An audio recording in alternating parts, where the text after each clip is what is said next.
Okay, so welcome everybody to today's webinar, Doing More with Tableau. My name is Mary Clark. I work with the Community Data Program and I host our webinar series. Today's webinar is sort of a follow-up to one of our last webinars we did, looking at the basic introduction to Tableau. Today we have one of our colleagues with us, Emilian Simon, to present his experience using the Tableau software and his analysis of the labor market data. So this is going to be interesting for those of you looking at Tableau, as also for those of you who use economic data, which is going to be more and more of us, I think, in the next year or so. Emilian has 10 years experience in data analysis, and he currently works for the Elgin Middlesex Oxford Workforce Planning and Development Board, and he's a senior data analyst there. It's important to note this is a nonprofit community planning agency, and so that's very relevant for many of you who are also working from a nonprofit chair. And so Emilian was going to have some insight for you on how you can use Tableau and how to do that on a tight budget. After Emilian's presentation, we're going to hear from Jamie Carrick, and he's our resident data analyst at the Community Data Program. And he's going to show you what he's been working on and how he's getting data from our catalog into Tableau. I just want to say thank you to everyone who already submitted your questions in your registration form. This is the first time we've done that, but this is a presentation that we've really geared to people who are comfortable with basic data analysis, and you likely have the intention of working with Tableau. So even if you're not doing it now, you're looking at maybe doing more actual data analysis with it. And so we wanted to make sure that this was tailored to what you needed and what you were interested in. Both Jamie and Emilian have seen those questions, so they've already taken them into consideration for their presentations, and then a few of them they will answer at the end of today's presentation. If we don't cover your questions or you come up with new questions, please feel free to use that chat box on the side of your screen. I will be watching it throughout the presentation, and we will have questions at the end of Emilian's and at the end of Jamie's presentation, and then we'll just do an open Q&A at the end. So without any more from me, I'm going to hand it over to Emilian. And thank you so much for putting this together, Emilian. I think it's work that's really relevant on many levels for people.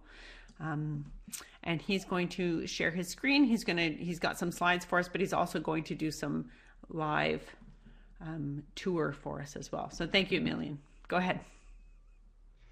So thank you, Mary, for allowing us to share some of our experience with Tableau. It is my understanding that the purpose of this session is more around Tableau than it is on revealing very attractive or interesting new information, economic information that is available. So from that perspective, I will share, I'm trying to move here the slide, but don't see how. Okay. So sorry for this interruption. I'll start by sharing with you a few things why or what drove us into using Tableau. As any true analyst, usually we are very skeptical about using something that we didn't use before, and wondering if the new application or software is more performant than what we used before. And for that reason, I put here three major aspects that drove us into using Tableau. The first one is the mandate of our Workforce Planning and Development Board is to provide relevant information to our users in regard to labor market in Elgin, Middlesex, and Oxford counties. So from that perspective, with prior experience in that regard. We created several websites. One of them, which is listed at the bottom of this slide, is called worktrends.ca, where we try to collect everything that is relevant for different categories of users, like job seekers or educators or counselors, employers, so but only information that is relevant to Elgin, Middlesex, and Oxford area, eventually for the province to have a point of comparison. But in this attempt, we realized that people are not very happy usually because this information is sometimes dry. It's just, okay, it's a rate of unemployment or numbers and so forth. And we thought, what can we add to our website to make this information more attractive and more engaging? We also had some conversations with different partners. Here in London, we have several data table sets for analysts to attend and share their experience, to find out new applications for data, to see interesting things that others have been doing in the region. And with that occasion, we've seen that some work done by Elgin St. Thomas Health Unit that is leading the data table in that area. And that sparked some interest for us. And I will show you later on what they did. And the third reason is we had a web developer that helped us to develop our worktrends.ca, our website. And we realized that every time we want to insert some new feature to the website, we had to pay for web development. And for that reason, we kind of thought, yes, Tableau, maybe it is a solution for us to use. Now, as I said, analysts are sometimes skeptical because everyone is, again, familiarized with some sort of very advanced statistical package like SPSS or SAS or Statistica and so forth, especially if you worked in research before and you think about what can a new application provide. And then why Tableau? We discovered in our search that Tableau is a business intelligence software that helps people see and understand their data, which means that it was designed mostly for helping analysts and other types of users visualizing better from different perspectives or angles their information. So Tableau is mostly promoted for its capabilities to create interactive visuals, and that attracted us a lot. But again, it's not our intent here to promote only this particular platform, Tableau, because there are many other platforms over there, Microsoft Power BI,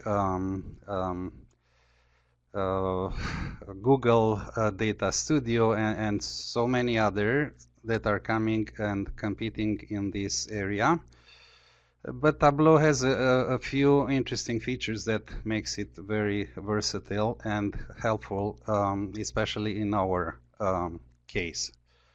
So there are several versions of Tableau, as probably Jamie introduced you to, but I want here just to make sure that people know about these versions. It starts with the Desktop Professional, which is a version that might be very affordable for the nonprofits.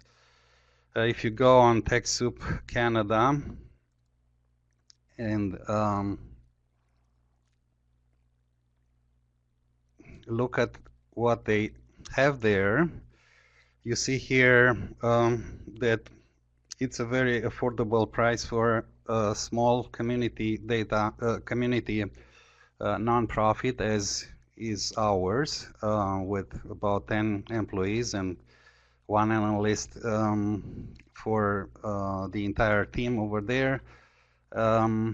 So you might consider this if that is the case. If not,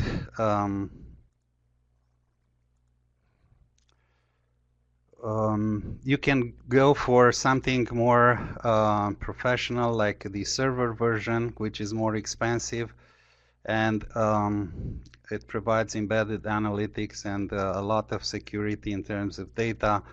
You have opportunities for collaboration with people in your organization, sharing different reports, dashboards, and other stories. And the final version here is Tableau Public, which is free.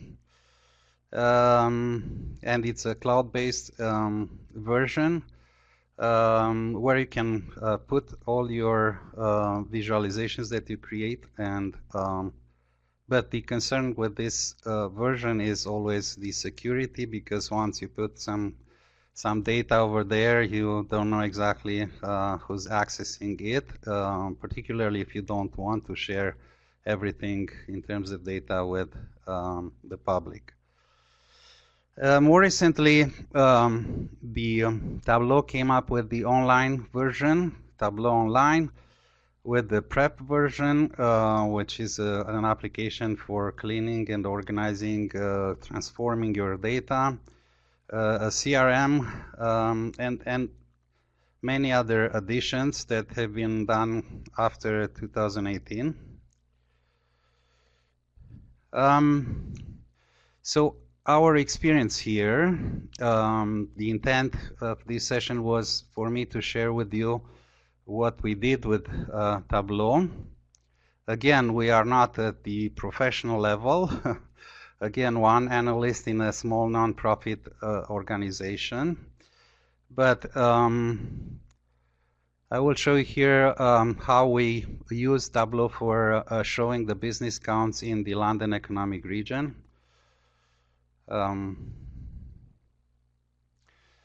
So again, this work is posted on our worktrends.ca website, a labor market information website.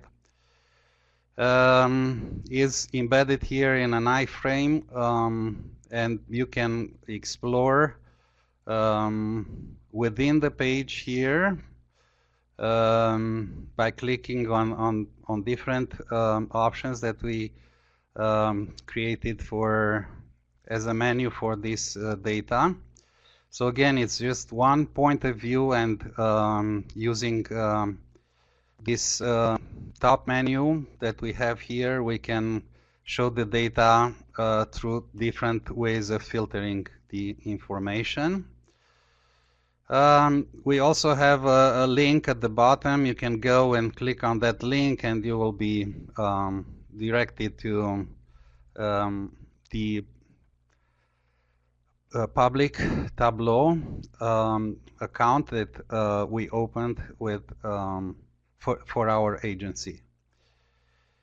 Either way, either on our website or on the Tableau public, you can visualize what we created there. So back here, some maybe had the opportunity to listen to the prior session that CDP put together a few weeks ago regarding the Canadian business counts. This is what I use here as a data source. I selected only the information that is relevant for Middlesex, Oxford, and Elgin counties. And we created this visual. having an introduction, and then let's say we are interested to see in aggregate how the business locations have been evolving through time. You will see here at the very bottom that this visual is showing from June 2016 to June 2020. And then you have all these nice options or interactive elements that we said you can use in Tableau. For example, you can filter by geography if you are interested only in the region itself. You can unselect some of the geographical areas that are listed in this micro menu on the right side, and keep only for the London economic region. If you are interested in a specific county, for example Middlesex or Oxford, you select those. Also, you can go ahead and select the location type, the business location type, either considering those with employees or those without employees, which we said at a certain point in the last presentation that these are representing mostly the self-employed, but other kinds of partnerships where there is no employee on the payroll. You can conclude a few things. For example, here we can see a bit of seasonality between December or June and December. So we can see that the numbers in June are sometimes a bit higher, and then as we close the year, those numbers of business locations are kind of diminishing and then raising back up next year in June and so forth. Particularly for this without employees category. And then we have here a few other options regarding the aggregate type, if you are interested only in those business locations that received an NAICS code versus not. And so forth. I note that last time there was a lot of presentation on using the NAICS codes, and here we have the subsectors listed in a drop-down menu. And if you are interested in a particular industry or subsector of the local economy, for example here construction, you can select that, and then again you can play with the radio buttons for the type of information that you are interested in, locations with employees versus without employees, or selecting a particular geography.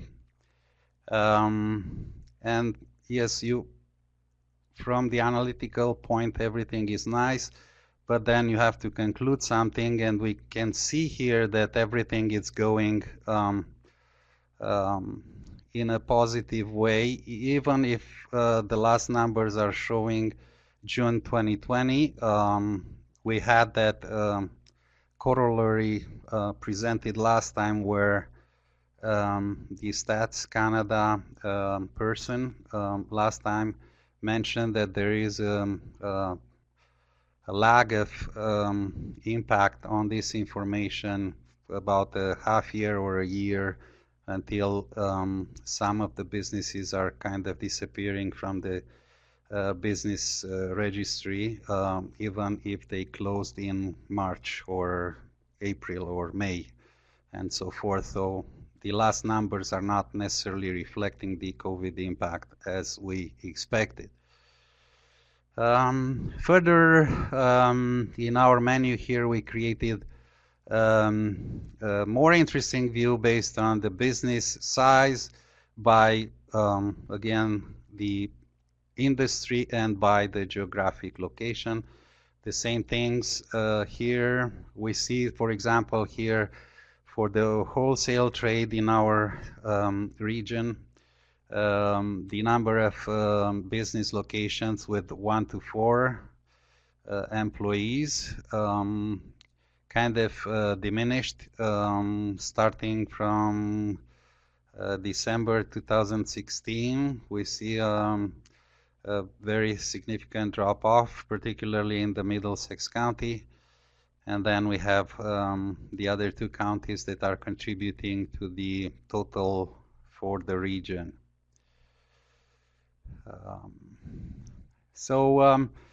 Yeah, next we would have here deeper and deeper visualizations of this information based on, for example, business size, not necessarily in the way that is collected by the Canadian Business Counts, but by the way in which businesses are classified by size by the Industry Canada. And we have those that are having 1 to 4 employees considered as a micro business, 5 to 99 a small business, medium from 100 to 499, and large 500 plus employees. It's another way of looking at this information. And again, this entire visual is designed in order to help decision makers to figure out where, in what industries or in what locations, for what type of size are happening interesting things. So this is one of our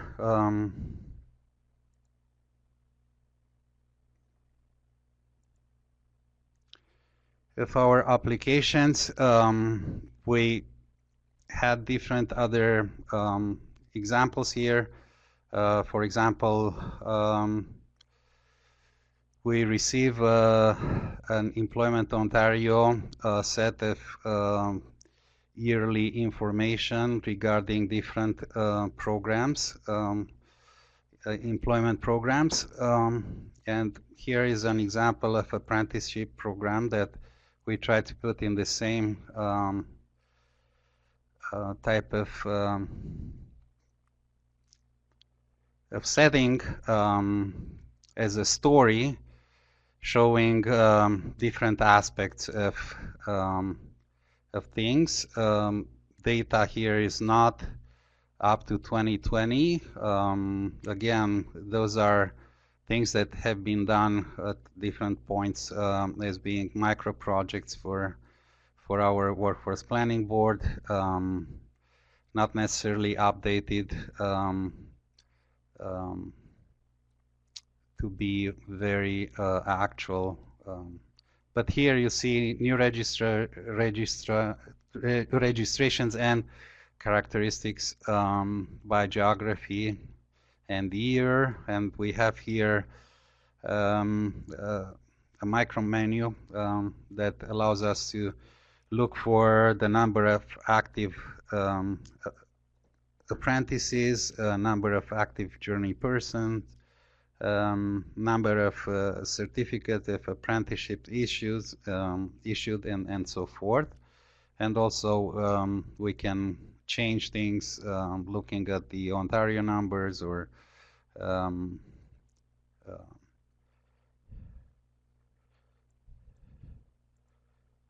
London Economic Region numbers or Western Region.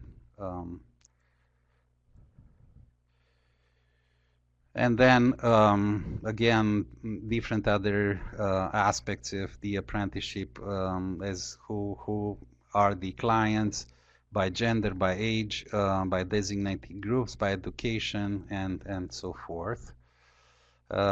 I don't think I have time to go very deeply into each of those examples. Annually, we collect an employer one survey, a local survey, in which we try to determine what kind of challenges are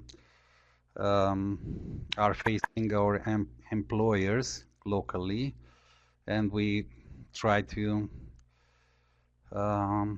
put that in a Tableau version. And this is a really nice experience that we had with this one, because not only we try to use the data, we try to integrate some mapping where we show our region here, and we try to filter just by clicking on the map and then see what is happening with different numbers. Looking at only at London here and so forth. And then we have the data that we collected, those surveys, participants in the survey by sector, and again we have this possibility of filtering based on selecting your area of interest in our region by this map. So now I'm going to go back and say there are more of those examples where we use Tableau, and we try to create some interactive visuals on different bodies of data. We encounter some difficulties when embedded our work into the website, and I know that this was kind of a question that was sent prior to our presentation. And I will tell you later what that means. Sometimes what we embed, or the size of what we embed in our website, is not necessarily corresponding with the space that you have on the screen, and things are kind of cut, and you have to use those scroll bars at the bottom or on the side in order to capture the entire information.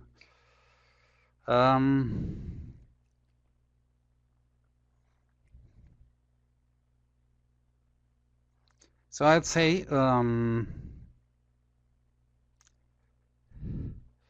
in a nutshell that the Tableau process is kind of simple.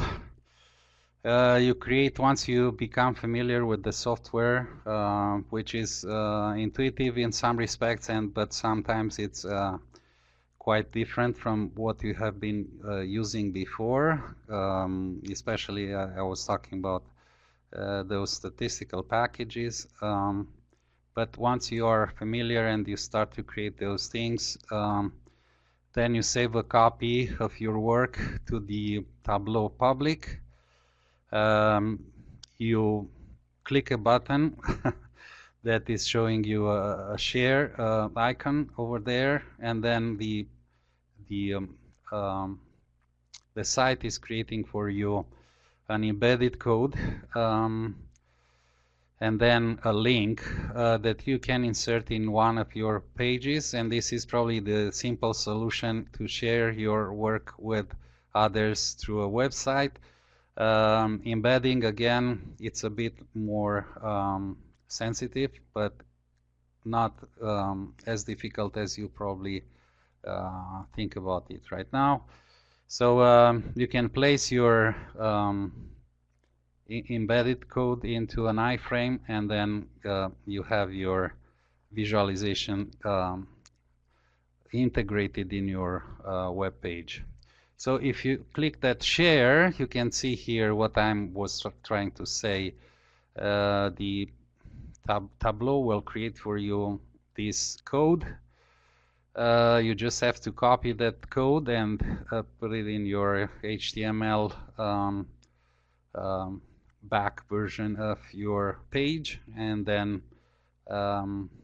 again insert it into an iframe, and then you have it in your page. Or you can use the link, again, copy this link and then create that connection on your page. So there are very professional other agencies that are using this, many of them. I just listed here a few. Probably are very familiar with Conference Board of Canada. I click here, something will show up. Things that they have been creating in terms of visualizations or data that they have been enhancing through using Tableau. Here, Canada, most important future global markets, and so forth.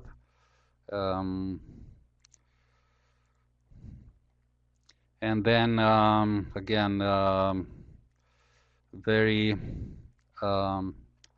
inspiring for us, as I was starting this presentation saying that we were looking what our neighbors have been doing, and here is a quality of life selfie from Elgin St. Thomas area, where they included different aspects, for example, feeling safe, home ownership, again, participation in community and belonging, education and learning, and all sorts of other dimensions of quality of life in that region. And this was somewhat that starting point for us, where we said, yeah, this is something that we could use in presenting the labor market information. Probably this presentation will be shared with you, and then you'll have the possibilities to check the other links here. I just want to finish up by saying there are many advantages of using Tableau. You can merge data from various sources, and I think Jamie will go over that, or he went for the first session on how to use Tableau. But you see here Excel, text, Access file, JSON file, and all sorts of other versions of data sources that you can put together and create your data source for your visual. You can update instantaneously on time your charts and data as is changed. It's relatively easy to embed your visualizations into your website. You can create interactive and engaging contact with data, and it's one shop point for different aspects in our analytical work. You can present analytics, you can integrate maps and other interactive effects, slicing the data in different ways, and so forth. And also Tableau is portable if needed to present something. Also it provides the opportunity to save on your visual on a PowerPoint version, and you can take that to your event. Training is available either provided by Tableau itself and Tableau team, but there are virtual classes, e-learning, on-site training. Some of it would be paid, but some other is for free. You have these Tableau community forums where you can put different questions, and you will see what others have been doing or answering when you are challenged by an issue, a technical issue regarding how to create something using Tableau. You have Tableau Online help, and obviously lots of books that are available. I listed here some that I came over and I worked with. And for those that are familiar with LinkedIn, There are two sites here listed, lynda.com and which kind of converted to LinkedIn Learning, that provides quite a few courses in how to use Tableau, from the very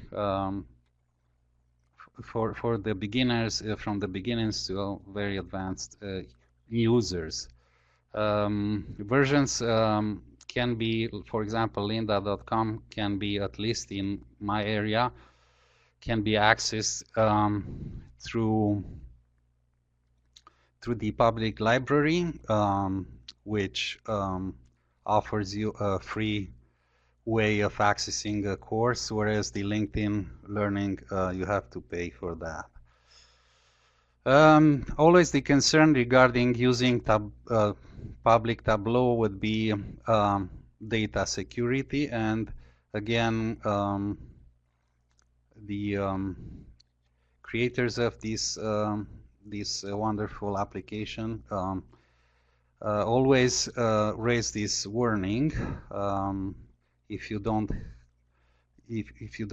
have something that you don't want to share with everybody, maybe it's not a wise thing to use the public Tableau, and they recommend you to go to other versions that are more restrictive. But you can see here, if you say you want to save some data, you have different aspects here listed. How do you want to download this information as an image, as the data you want to download, did you want to be a PDF, and so forth. And there are some permissions that you can set up, in the sense that you allow access to the data or not to the users. And I'll stop here. Probably I went a little bit over my allocated time. Thank you. That's no problem. Thank you so much, Emilian. So I think you guys can tell that he's been doing quite a bit of work with Tableau. Emilian, just out of curiosity, what did you find the most helpful of all those sources when you were learning to use Tableau for the training sources? I would say I started with the premium LinkedIn account, where I had the access to those courses, and that helped a lot, because it's kind of sometimes easy to follow their presentations, and you have exercises that are put together with that, and you can practice, and that was very useful. Again, more recently, I switched to use the free version by accessing lynda.com through the public library. Awesome. Thank you so much, Emilian. Emilian's going to stick around, so please feel free to type any questions you have into the chat box for him. And Emilian, if you want to just keep an eye on the chat box, you can either type things in if it's just looking for resources or quick answers. And if not, what we'll do is we will get to your questions once Jamie's presentation is finished as well. So thank you so much, Emilian. Thank you too. So we're going to pass over to Jamie now. And Jamie, just as a way to introduce you a little bit and segue over from Emilian, now Jamie has been immersed now in Tableau for about, what is it, 8 months now, I think, Jamie? That sounds right. Yeah. And so what have you found the most useful as a training tool getting used to Tableau? Well, I actually go over that a bit at the end of my presentation, but I think those videos, the free training videos that Tableau offers, are a pretty good way to get started. And then the Tableau community forums are really good for finding answers to more specific questions that you have about using Tableau. Awesome. Okay, I won't jump on any more of his presentation, and I'll let Jamie get going. Thanks, Jamie. Thank you. So I'm going to be talking about using community data program data in Tableau. So as you may know, most of the CDP data is in IVT format, which is only openable in Beyond 2020. Tableau can't read this format, so that means if you want to bring data from these tables into Tableau, you have to extract it from the IVTs. Beyond 2020 can export to CSV, which is the format that Tableau can use. So that is the method I'm going to show. And the exact process will depend on the data and the needs of the project. So there's no hard and fast set of steps for using these IVT tables in Tableau, but there's some guidelines you can follow and some tricks and strategies, and that's what I'm going to be showing. So the big challenge of bringing data from these IVT tables into Tableau is preserving their multidimensionality. These IVT tables often contain many dimensions of data, and you can kind of rearrange them to provide different combinations of variables to create some really detailed data sets.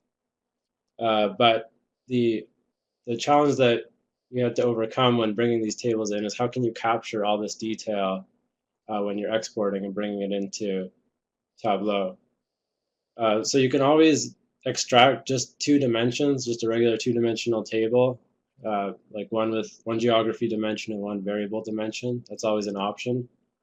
But you don't have to limit yourself to 2 dimensions. It is possible to capture many or all combinations of dimensions in a single export. So to explain how this is possible, I first want to explain the idea of horizontal versus vertical table structures, because understanding this was key to figuring this out for me. So in horizontal tables, the numerical data is stored across multiple columns, and each column represents a variable. So you can see on the y-axis here, you have the geographies, and then on the x-axis, there's the different variables, and then the value for a variable at a specific geography would be the intersection of that row and column. Vertical tables work a bit differently. In them, the data values, like the numerical data values, are stored in a single column, and then the non-numerical columns, which contain the variable names, are essentially the dimensions of the table that we're trying to export. So each row represents a single variable, and each variable is essentially a combination of different variables and geographies. And so there is a row in the vertical table, there's a row for each combination of variables in each of the dimensions that it contains. So I find this kind of hard to explain in words, so I've created these diagrams here. So you can see it starts with geography 1, and then it goes through each of the 3 variables for geography 1, and then it goes to geography 2, and it goes through each of those 3 variables. So rather than finding values through the intersections, you're basically looking for a specific row in the table, and that'll give you the value you want. And this table structure is preferable in Tableau in most cases because it lets you capture more dimensions of data, and it just makes it easier to work with generally. So you can go beyond 2 dimensions like that example I showed. This is what a vertical table would look like if you had 3 or 4 dimensions. So again, it's just showing every combination of the different options in each of these dimensions. So it goes through the first geography and then the first variable, and then all the variables in the second dimension, and then first geography, second variable, all the variables in the second dimension, and so on. So how do you set these tables up in Beyond 2020? It's actually pretty easy. So I always have the geography on the y-axis, and then from there it's just a matter of dragging the variables you want to include next to geography in the table, and they'll just stack up there nice and easy. And then basically Beyond 2020 is building this vertical table for you. You'll always need to have one dimension on the x-axis because you can't just leave it empty. So for that, you can either choose a dimension you don't need to include in your table, and then in that case you would just highlight the first column and export only that because that'll be the total for that dimension. Otherwise, if you want to include that dimension, you can just export every column and then pivot it later. There's options for that. Or it can be left as columns. You don't have to have all the data, all the numerical data stored in a single column. Sometimes having more columns, more data columns works as well. And then when exporting, I always use the CSV format because this format doesn't have a limit on the number of rows it can include. If you export in the Excel format, I think the limit is around 1 million rows, but you don't have that with CSV. And Tableau can read CSVs. And at times when you add these tables together, or when you add these dimensions together, the number of rows really increases fast. Basically, each dimension you add increases the number of rows exponentially. So you get pretty large tables, so the export can take a while. I've had exports take 10 or 20 minutes for me, but it will work if you just let it go. Sometimes it seems like Beyond 2020 is crashing, and then it somehow pulls through and actually exports the table. If there's any dimensions you're not using, you can use them as basically filters on the table. Like in this example here, the structural type of dwelling dimension is not included, but with these arrows, you can choose the different values for it. So instead of showing all the values in the table for total number of households, it's just showing the counts of single detached households. And then you can also, if there are variables in the table that you don't need, you can exclude them from the export by just right-clicking and hiding them. And this will help you reduce the size of the export. Size is a pretty important consideration. Like I mentioned, the number of rows increases very quickly, and so does the size of the file. So each variable that you include can make a big difference on file size. So even just removing one or two can help you reduce the file size.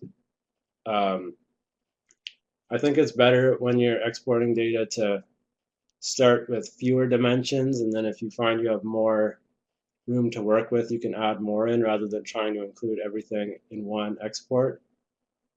Because then I've tried to include everything before, and the final table it's exported has been like 30 gigabytes, which is just too large to do anything with, at least on my computer. So I think it's better to start small and then work your way up. So once I've exported a table from Beyond 2020, in some cases it'll be ready to go and bring it to Tableau, but sometimes you need to do some prep work on the data, and for that I generally use Tableau Prep Builder. The Tableau Prep Builder comes with a Tableau desktop license, so if you have Tableau desktop, you almost definitely have access to Prep Builder. And it basically allows data processing on tables that would be too large to work with in Excel due to that row limit that I mentioned earlier. Basically, you build a flow for your data, which is like a set of instructions for changes to make to it, and then you output it at the end, and then it'll output the new table with all those changes made to it. So some of the functions that I like to use in Tableau Prep are pivoting columns into rows.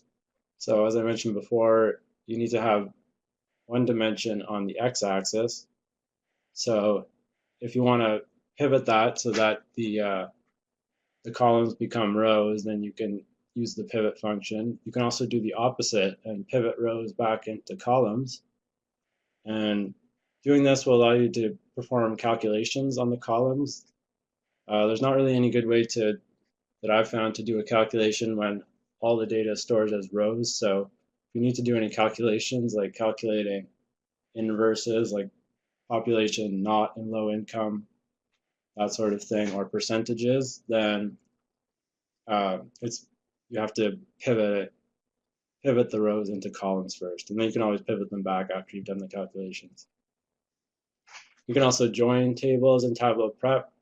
Most commonly, I do this to add additional geographic information to a table. So if I exported some data from an IBT and I use the geography UID label and I want to have the geography names included, then I can use the join function to join those names if I have them in a table. You can also union tables, which is kind of just like stacking them on top of each other. Basically, they need to have the same columns, and then if you union them, all the rows from one table will be added to the other table. And this I most commonly use for the tables in the catalog that are split up by region. So there's not one IVT covering all of Canada. There'll be one for Ontario, one for Quebec, that sort of thing. And then using unions, you can join them all together into one big table that covers all of Canada. And then finally, you can export as a Tableau data extract instead of exporting as a CSV. And this format is preferable for working in Tableau. The file size is much smaller than a CSV, so it really helps you reduce the file size. And apparently, Tableau is more efficient when working with this format. So I recommend that if you are setting up tables in Tableau Prep. Many of these functions are available in Tableau Desktop. You don't need to do them in Prep. But when you do them in Prep, it'll directly edit the table and then output a table with all those changes made to it.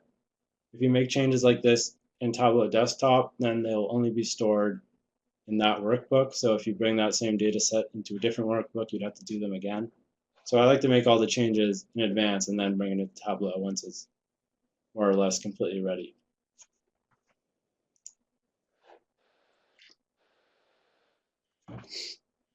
So once you've done all the processing you need and you've brought a table into Tableau Desktop, the columns with the variable names, which were the dimensions in the IVT table, will be recognized as dimensions in Tableau. So then picking a variable you want to look at is just a matter of adding these dimensions to the filter pane, and then choosing the options you want for those. And then the variables that it shows will be the variable that is the combination of all the options that you selected. And then the column that is storing the numerical data will be recognized as a measure. You can see it's the households measure here, and that is where the actual data is stored. So for example, in this screenshot here, I have all the filters just showing total, but then I have tenure.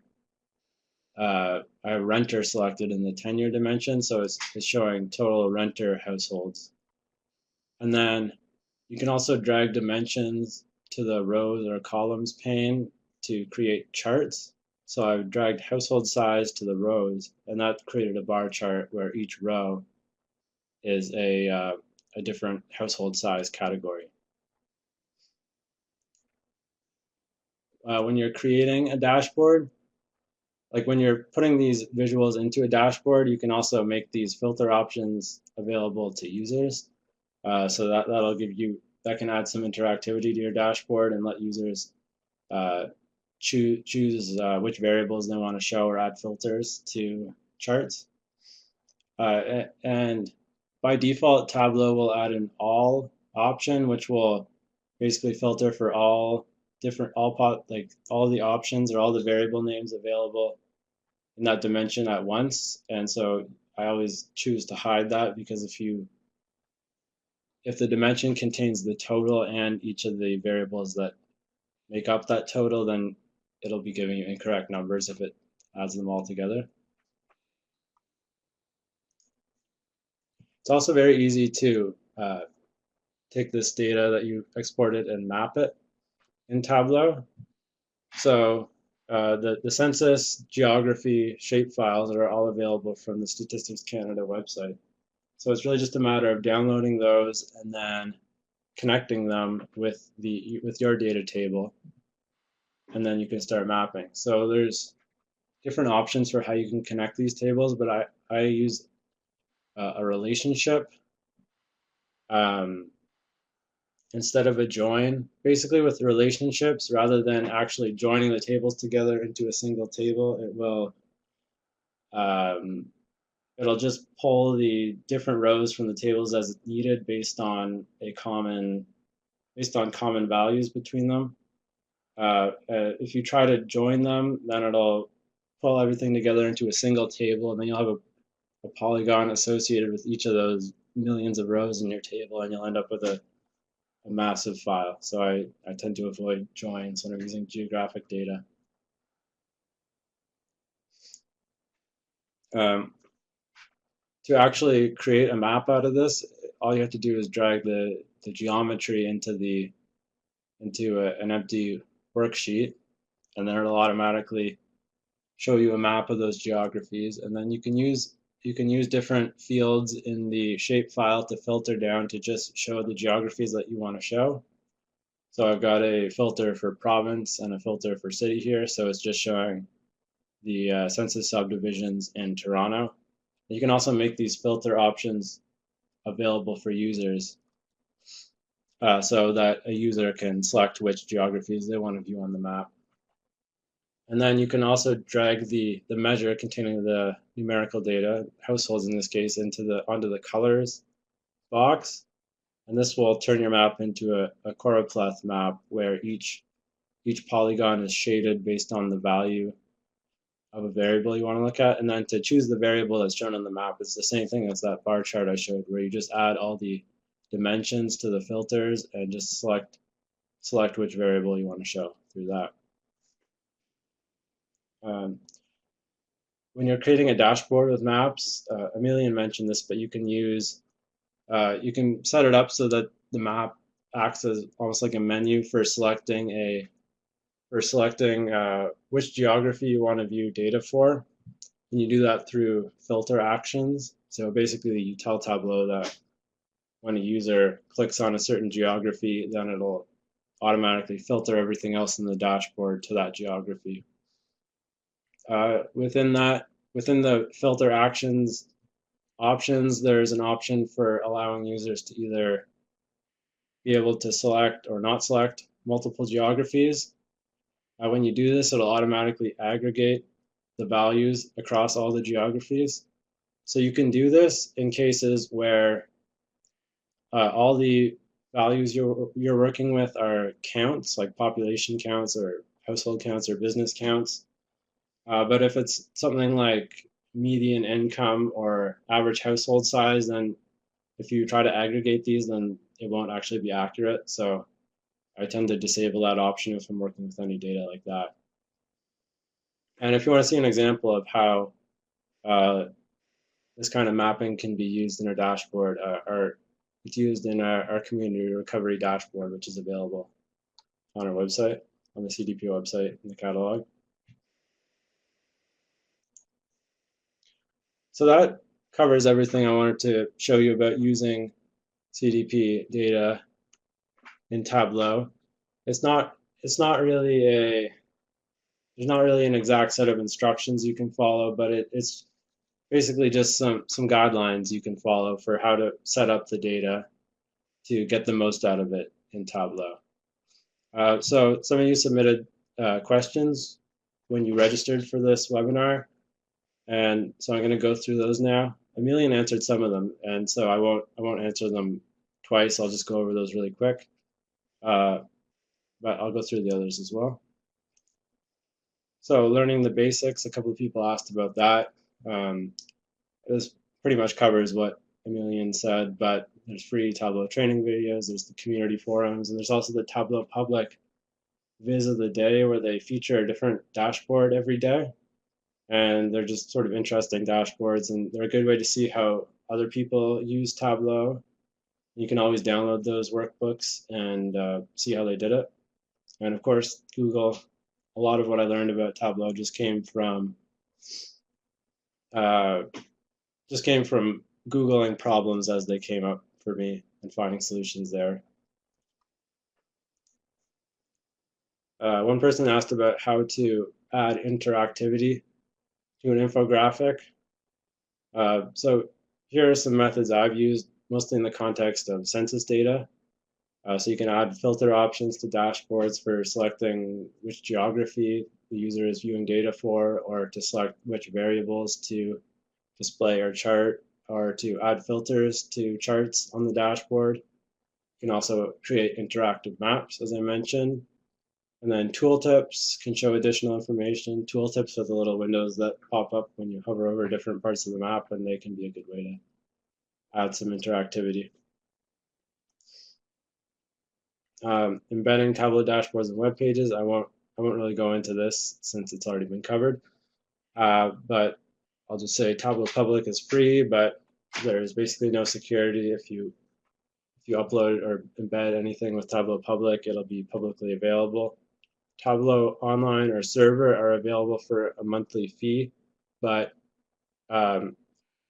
it's not actually, this is more a method for sharing dashboards between employees or members of an organization, since the dashboards that are embedded through Tableau Online or Server can only be viewed by registered users under that organization. And then there's Tableau Embedded Analytics, which is their sort of premium embedding service, and it has a significant cost that depends on factors like number of users, and it's fully secure and customizable, but it's the most expensive option by far. What can be done for free? This was also covered. I'll just say there's also a Tableau Desktop 14-day free trial if you want to try it out. One person asked a more specific question about changing the data source in a table for a live dashboard without having it explode. So often when you try to update data in a dashboard, everything will break. The method I've found that has worked for me is, instead of trying to add a new data source to the dashboard, I add the updated table as a new connection to the existing data source. And then I just double click the old table in the data source pane and drag the new one onto the old one. And that, for me, has worked. It seems to update everything without breaking anything. Sometimes you have to double check and make sure all the fields are correctly formatted and make sure everything updated right. And if that's the case, then you can go ahead and remove the old one. It's probably good to keep a backup of your work in case anything goes wrong, because it can happen when you're making big changes like this. And finally, formatting dashboards for different screens and devices. Tableau makes this really easy. Actually, there's a device preview button in the top left when you're building a dashboard, and this lets you preview and customize different layouts for different screen sizes. So you can create a phone layout, for example, where basically if a person opens the dashboard on their phone, they'll see the phone layout instead of the desktop layout. So thanks for listening. That is my presentation. Does anybody have any questions? Jamie, we do have one question asking to share the link for the geospatial file from StatsCan. Yeah, I can find that. And find that and throw it into the chat box. Awesome. We haven't had a lot of questions come in. Now, I'm not surprised because we were fairly organized for this webinar and actually had you submit them early. And so I'm really hoping that this was helpful and the amount of detail didn't make your eyes gloss over. I know for some of you, you haven't had a chance to really get into Tableau, and so this might be a lot more information than you were looking for, but it will be available to you to go back and review once you do get into Tableau. And the presentations, the slides will both be available, and so you'll be able to go back and reference those as well. And then I know there's a bunch of you who do spend some time working around in Tableau, so hopefully those answer those more specific questions as well and help you get farther with Tableau than you have so far. Glad to hear some of you found it helpful. If anyone's trying to work with CDP data in Tableau and you're having any trouble, feel free to send me an email as well, and I might be able to help you.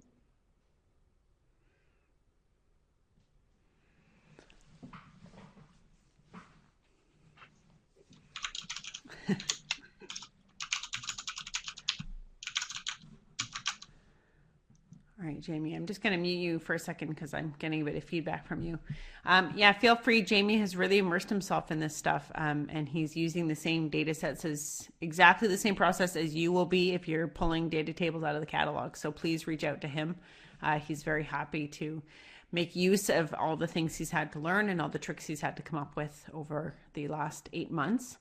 And you will hear more from what Jamie has been doing and more of what the outcomes of all of his work have been if you join us on December 8th.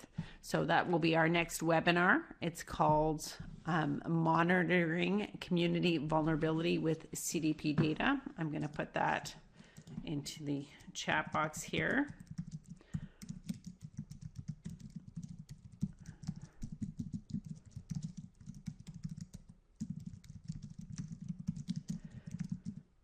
So Jamie has been putting all of this stuff into Tableau so that we can create some dashboards, which will make it a lot easier to see all the data that's in the catalog and see some of those numbers without actually going individually through all of them and creating your own visualizations. So we're really hoping that many of you can join us on December 8th. We're going to present to you the current community recovery dashboard that we've created in Tableau. We're going to give you a bit of a tour of it, and then we're going to ask for some feedback and get your response to it. And that will help us to continue to develop the tool, whether that's adding indicators or geographies or just making it more effective as a visualization for you so you can use it in your work. And we'd love to hear what you think you will be able to do with it. And that will help us to continue to support you in your work and in using data.